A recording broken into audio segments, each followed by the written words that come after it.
Biblia Fácil, bienvenido. Vamos a comenzar el estudio de hoy. Es un estudio interesante que va a aportar mucho a nuestro conocimiento, pero más a nuestra vida espiritual. Vamos al inductivo. Bien, para aquellos que por primera vez están entrando a nuestro canal, este es un estudio que hacemos como Biblia Fácil. Hacer fácil la Biblia, lo complejo de la Biblia, hacerlo fácil para aquellas personas que requieren o que quieren conocer a Dios a través del estudio de la palabra.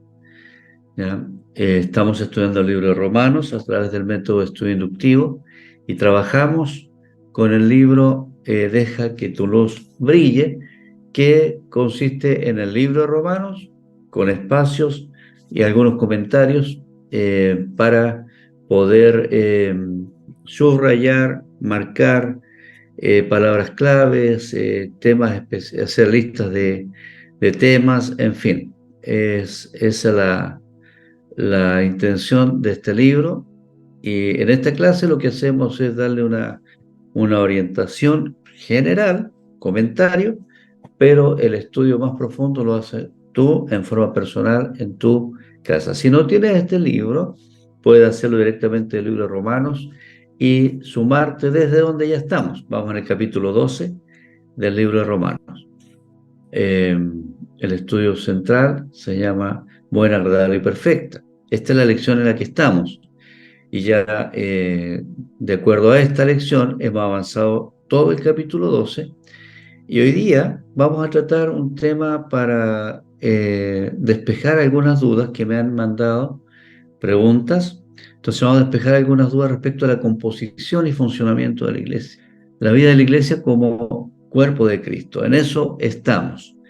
Así que para que nos recordemos, para entrar en el tema directamente, recordemos el texto. Así que, hermanos, os ruego por las misericordias de Dios que presentéis vuestros cuerpos en sacrificio vivo, santo, agradable a Dios, que es vuestro culto racional. El versículo 2 dice: no os conforméis a este siglo, sino transformaos por medio de la renovación de vuestro entendimiento, para que comprobéis cuáles son la buena voluntad de Dios, agradable y perfecta.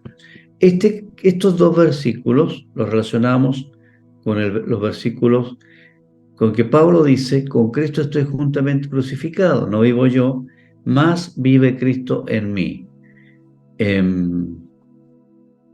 Y lo que ahora vivo en la carne, lo vivo en la fe del Hijo de Dios, el cual me amó y se entregó a sí mismo por mí.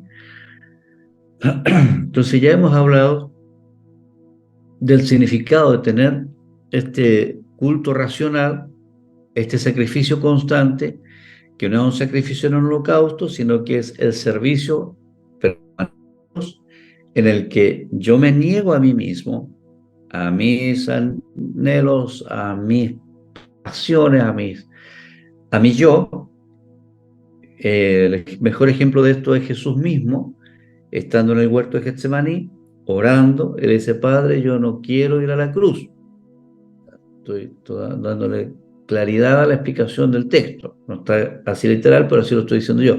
No quiero ir a la cruz, pero no se haga mi voluntad sino la tuya. Entonces, lo mismo pasa cuando nosotros decimos que estamos crucificados con Cristo. No es lo que yo quiero, sino es lo que Dios quiere que yo haga.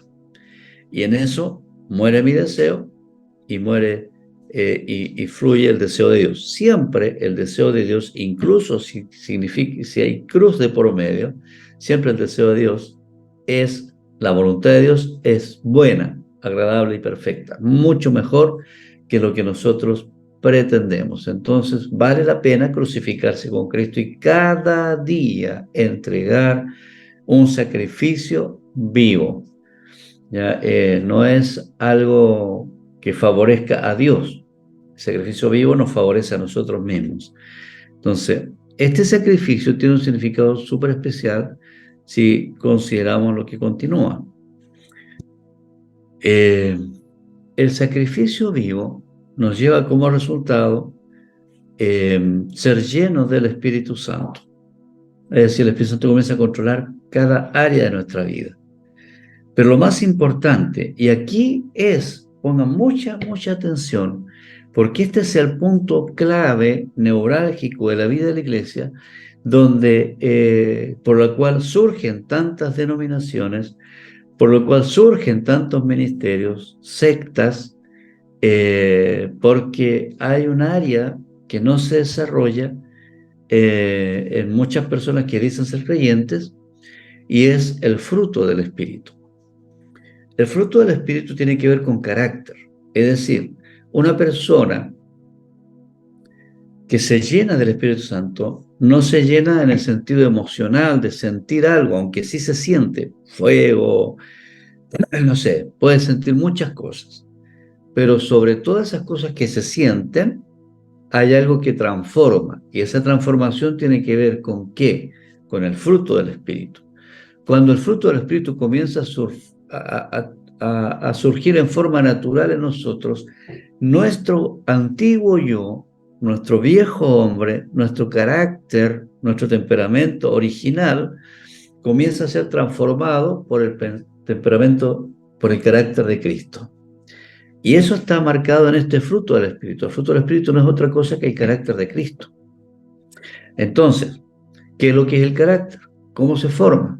Con amor, gozo, paz, paciencia, benignidad, bondad, fe, misericordia, el perdón, la benignidad, la mansedumbre, la paciencia.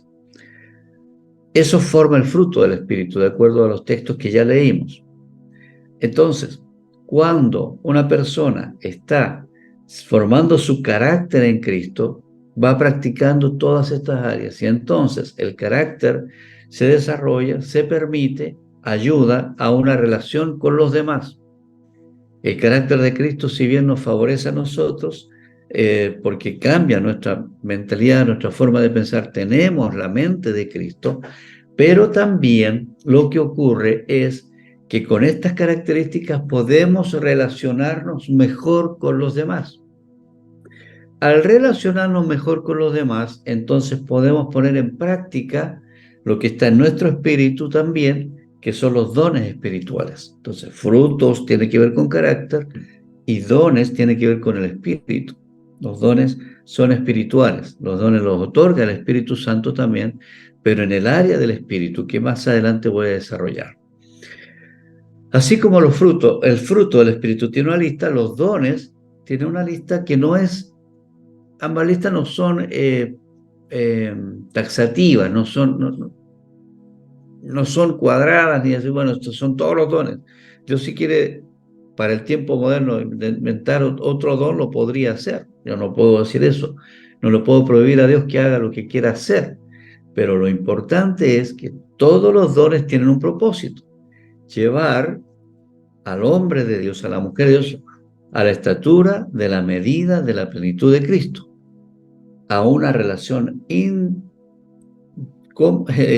comunidad, una relación de comunidad como familia, en armonía y propósito. Mirad cuán bueno y cuán delicioso están los hermanos juntos en armonía. Los dones y el carácter, el fruto y los dones ayudan a una vida de comunidad. Porque si yo tengo un don, por ejemplo, el don de profecía, pero dentro de mí no tengo paz, ¿qué tipo de profecía voy a entregar? Ya voy a detallar qué significa cada don. A vuelo de pájaro, no alcanzamos a hacer un estudio tan profundo de los dones, pero por lo menos para que les quede una pincelada. Pero si yo tengo un don de enseñanza y mi carácter no he desarrollado la paciencia, entonces, ¿cómo voy a enseñar? Oh, el hermano enseña súper bien, pero no se le entiende nada porque no tiene paciencia ni para leer la prueba que le entregan los alumnos. Si yo tengo el don de servicio, no, a mí me gusta servir, pero no me pongan con este hermano que me hizo una y esa no se la perdono. Fíjese cómo los dones y los frutos se van relacionando, y el fruto del Espíritu se va relacionando. ¿Ya? hay palabras que se repiten. Por ejemplo, amor, fe. Está en los dones y en el fruto, porque es transversal, ¿ya? En la fe. Entonces, es para que ustedes se den cuenta que una cosa es el carácter y el don. Un don sin carácter no sirve de nada en realidad, porque el don es para desarrollarse en las coyunturas. Acuérdense que somos cuerpo. Entonces, si yo no soy capaz de hacer coyuntura con mi hermano, entonces agarro mis cositas y me voy, ¿ya? O de la célula me cambio para acá, me cambio para allá porque no quiero ver a alguien y es porque no he desarrollado mi carácter. El fruto del Espíritu no se ha desarrollado. Yo recuerdo que en una iglesia teníamos un servicio de alimento a los niños de un sector vulnerable y había un hermano que hacía un muy buen servicio, le gustaba preparar el chocolate a los niños, hacía muy rico el chocolate, le hacía unos pancitos con mucho amor, realmente con mucho amor. Y bueno, era un matrimonio, muy trabajadores. Cuando armamos equipo con ellos y pusimos a otras personas más a apoyarles, ellos me llamaron para conversar y dijeron, pastor, mire, nosotros encantados, todos los sábados vamos a estar ahí, le vamos a dar, incluso nosotros vamos a poner los panes y vamos a poner la leche, todo lo hacemos nosotros. Pero no nos ponga a nadie a trabajar con nosotros porque nosotros queremos trabajar solos. No nos podemos llevar bien con la gente. Bueno, yo se los permití por el bien de los niños, pero no es lo correcto. Porque uno tiene que acostumbrarse a formar su carácter tratando con otro. Dice que el hierro se afila con el hierro y el hombre con el hombre. Quiere decir, el hierro, si afilamos los cuchillos con hierro, ya lo tenemos que raspar. Bueno, el hombre o la mujer, la iglesia, el ser humano, el discípulo, la discípula, se va puliendo con otros discípulos. No es que las cosas se hacen a su manera, a mi manera, no, con otros discípulos. Por eso es que el fruto y los dones van de la mano.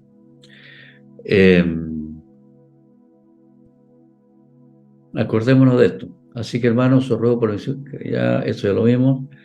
Y lo que dice, esta es la meta de Dios. Que todos lleguemos a un varón, porque acuérdense,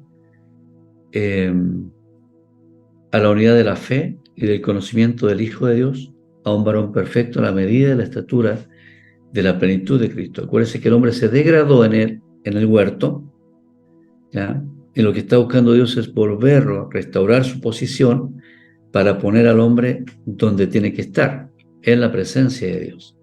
La iglesia es ese pequeño paraíso terrenal que hoy día tenemos. Por lo tanto, la iglesia debe ser armónica, debe funcionar de manera, como dije la palabra, voy a repetirla, de manera armónica, en comunidad, en comunión, con alegría, con amor. Debe ser muy grato estar en una célula, ir a la iglesia, aunque sea, no sé, a barrer, a limpiar, a trabajar, a limpiar paredes, a botar muros, a construir muros, a lo que se haga, a cocinar, a lo que se haga, uno va a la iglesia y a la comunidad de fe, ¿cierto? La iglesia, y disfruta. Si ir a la célula y hacer un servicio en la célula te es una carga, hay un problema de carácter en ti. Si hacer un servicio para Dios te significa una carga o llevarte bien con alguien más de la célula o del grupo, es un tema tuyo.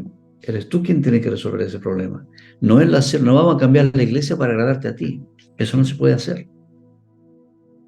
Cuando uno entiende que la célula, que la iglesia son familia y uno en la familia tiene de todo, bueno, hay familias que se llevan muy mal, pero en el Señor las familias se llevan bien. Y en la iglesia debe producirse eso. Cuando no ocurre eso, entonces se generan ciertas divisiones. Divisiones que no son sanas. Y si eso se reproduce la enfermedad. Vamos a seguir. Esta parte me faltó explicar la vez anterior y me habían preguntado, así que os lo voy a explicar. ¿O ignoráis que vuestro cuerpo es templo del Espíritu Santo, el cual está en vosotros, el cual tenéis de Dios y no sois vuestros? Este es el cuerpo. Este es el templo del Espíritu Santo. Pero el Espíritu Santo está adentro, en el Espíritu. Romanos 8 dice que el Espíritu mora juntamente en el mismo espacio que mora nuestro Espíritu. Pero es el alma la que toma decisiones. Entonces el alma debe tomar decisiones respecto a lo que el Espíritu le dice o a lo que el cuerpo le dice. Y el alma que tiene que tomar las decisiones. Entonces por eso Pablo lleva a la iglesia, en este caso de Corintios, a decir, bueno, tenés que tener cuidado porque el cuerpo nada más es el templo. Lo que vale ahí es el espíritu que está dentro. Y el que debe decidir obedecer al espíritu y no al cuerpo es el alma. Veamos esto. El ser humano es trinitario, igual que Dios. Dios es trino. Pero fíjese en esto. En el cuerpo están los sentidos, vista, oído, olfato, gusto y tacto. Eso relaciona nuestro interior con lo exterior, en forma física. Pero en el alma está la voluntad, el intelecto y las emociones. Voluntad, es decir, aquí es donde tomo las decisiones. El intelecto y las emociones. Da para una larga explicación, pero es acá. Muchas veces donde uno confunde las emociones con cosas espirituales. Y el intelecto es el que cuestiona todas las decisiones que tomamos. ¿Ya? Y la voluntad hace lo que el intelecto y las emociones le van diciendo. Entonces, si uno lee la Biblia solamente en forma intelectual, puede que tome malas decisiones. Si uno lee la Biblia en forma intelectual o emocional, se emociona por una palabra, quizás hace compromisos que después no está dispuesto a cumplir. O toma decisiones que después se lamentan. Pero como el alma tiene emoción, tiene cierto orgullo, entonces se está lamentando de la decisión que tomó, pero no está dispuesto a tomar una decisión distinta porque tiene orgullo. Eso está en el alma. El alma es la que la lleva en este sentido. Pero en el espíritu está la conciencia, la intuición y la comunión. Te explico. La conciencia es ese pedacito de Dios activo que está en todo ser humano. Los de la iglesia y los que no. Los que tienen el Espíritu Santo y los que no. Todos tienen conciencia. El problema es que la conciencia, según la Biblia, se puede cauterizar. Es decir, al principio me dice, no, eso está mal. Después, no está tan mal. Después la voy acomodando, la conciencia se acomoda. ¿Ya? Eso no ocurre cuando está el Espíritu Santo. El Espíritu Santo va por sobre la conciencia. Pero todo ser humano tiene ese sentido del bien y del mal. La intuición es esto que tienen desarrollo, más fácil decirlo, las damas tienen más desarrollada la intuición, eso es espiritual, no es del alma ni del cuerpo, es espiritual. Y por eso que, oye, no sé por qué me funciona, tengo una intuición, hablan de la intuición materna, es a través de la intuición, donde después el Espíritu Santo comienza a comunicarse con nosotros. Cuando uno desarrolla, cuando el discípulo va desarrollando su espíritu, su intimidad con Dios, la intuición se va haciendo cada vez más nítida. Es como que logra sintonizar o entrar a la aplicación correcta. Y la comunión es aquello nuestro que toda persona tiene y que busca algo más a quien adorar. Por eso, cuando se estudian las culturas antiguas, todas las culturas tienen dioses. Pero el intelecto les dice, este es el Dios que tienes que tener, o las emociones.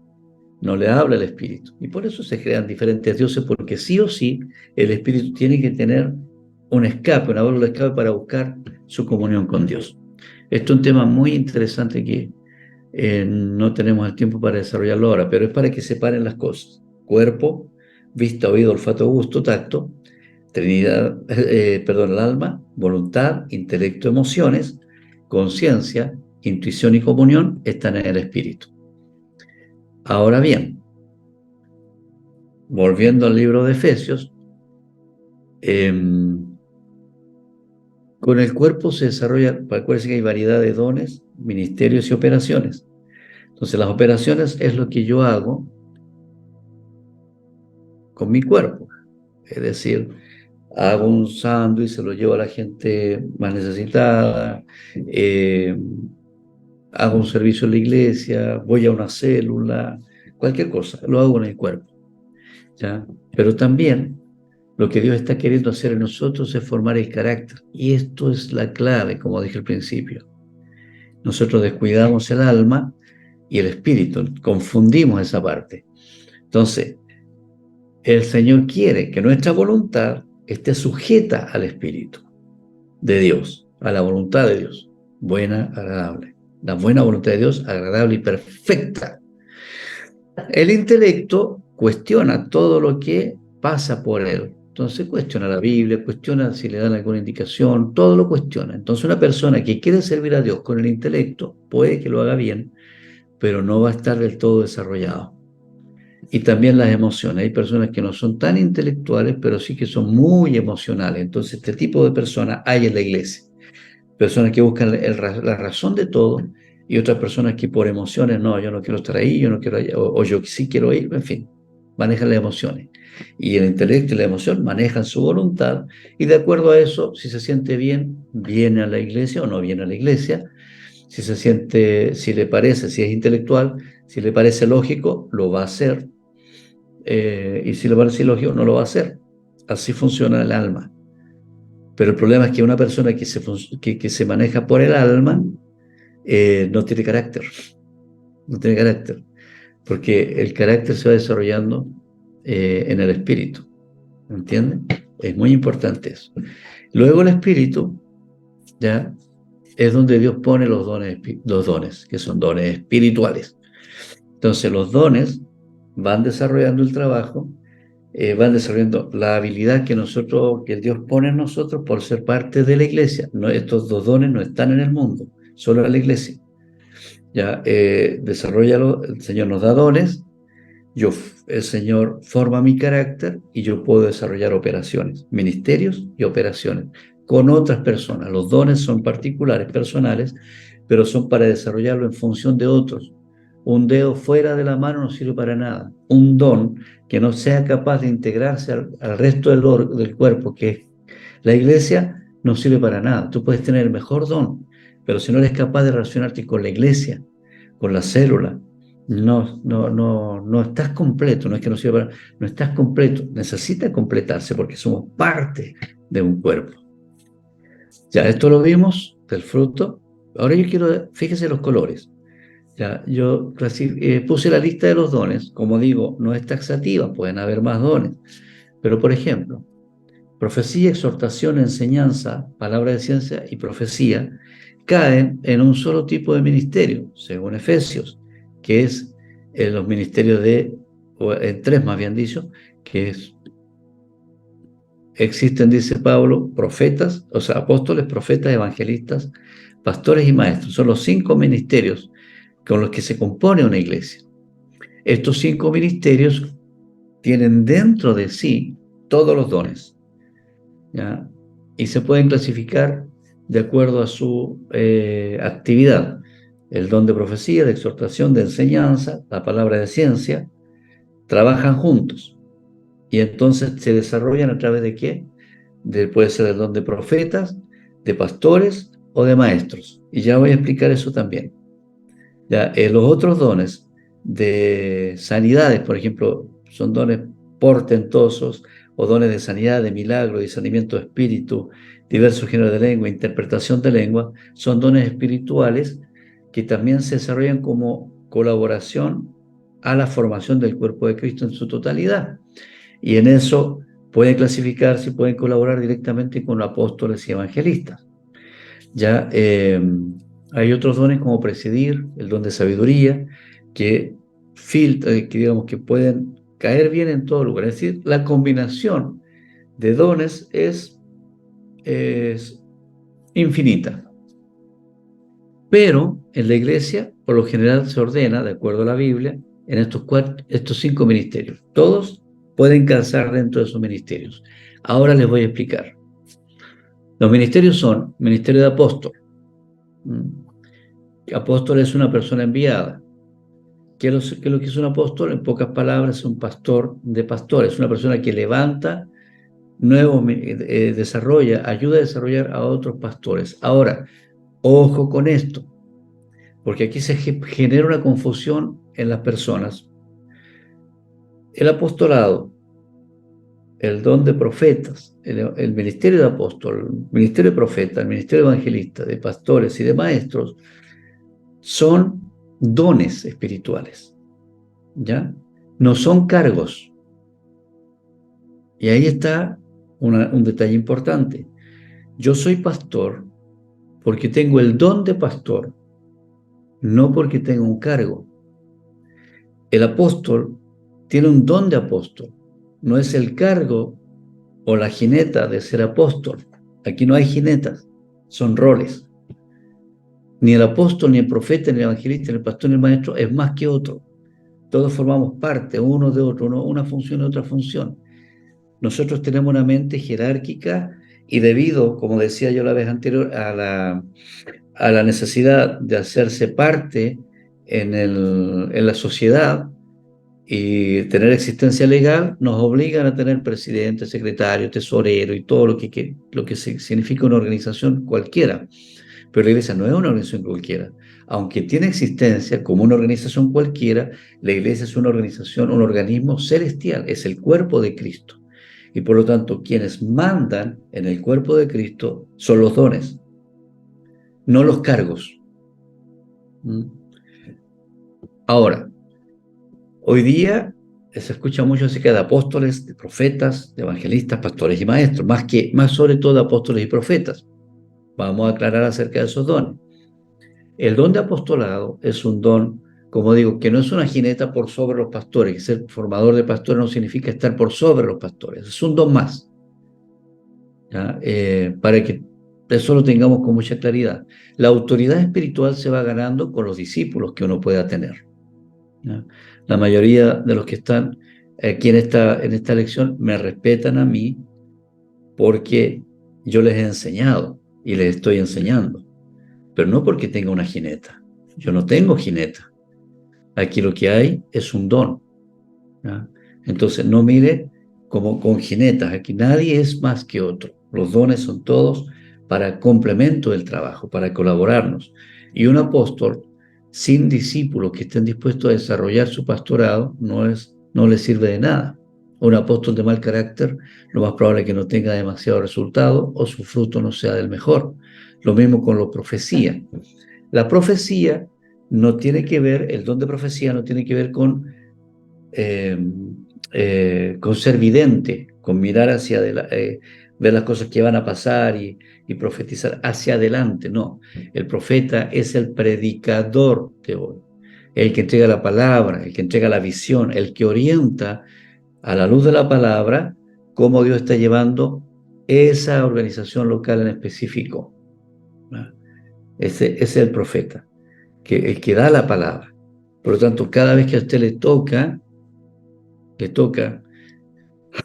hacer un estudio en una célula o dar una palabra a la célula, en cualquier momento usted está haciendo una labor profética. Y muchas veces un profeta, sin darse cuenta, está anunciando cosas para el futuro. Pero no necesariamente un profeta es el que es vidente, ¿ya? Que mira hacia adelante, pero sí tiene una labor de enseñar la palabra, de visionar y orientar. Los evangelistas, bueno, no es tan difícil entenderlo, estos son los que proclaman. ¿Ya? Y son para la extensión del reino. Los pastores son los que cuidan para atender a las personas. Y los maestros son los que edifican, ¿ya? Para descubrir verdades bíblicas. En estos 5 ministerios se pueden acomodar todos los dones. Estos dones, cuando un don se convierte en ministerio, cuando forma equipo. Un apóstol dice, no, yo tengo el don de apóstol. Sí, ¿dónde están tus pastores? No tengo, pero soy apóstol. Bueno, en fe aceptémoslo. El profeta lo mismo. Yo soy profeta, pero no me gusta predicar. Entonces no eres profeta, puedes tener otro don. No eres profeta. No, yo soy evangelista, pero me cuesta entregar la palabra. No, entonces no eres evangelista. Pero hay cosas que que se nos demanda a todos. Por ejemplo, predicar la palabra. Aunque no sea evangelista, yo tengo que predicar la palabra. Aunque no tenga el don de amor, que aparece como don, yo tengo que amar. Yo tengo que tener fe, aunque no tenga el don de fe. Hay cosas que uno debe desarrollarlas aunque no tenga el don, pero tiene que buscar cuál es el don que tiene para complementarse con otros más. Ahora les voy a dar ejemplo de lo que estoy diciendo. Por, ej por ejemplo,